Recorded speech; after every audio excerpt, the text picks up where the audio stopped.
Hi, in front of me is Poco M3 and today I would like to show you how you can set up an alarm clock on this device. Start by opening Tools and choosing Clock. Then tap on the plus icon, select an hour, click on Repeat and pick one of the options, once daily, Monday to Friday, or Custom. When you click on Custom, you can pick days of the week by tapping on them and save it by clicking OK. Now click on Label and label your alarm however you want. When you're done, tap at the top right corner. Choose Ringtone and pick one of the ringtone melodies as your alarm sound by tapping on it and going back. Tap on the switcher next to Vibrate when alarm sounds to enable or disable vibrations.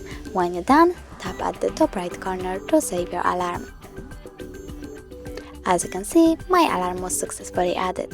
Thanks so much for watching. If you enjoyed this video, don't forget to leave a like, comment and subscribe. Bye!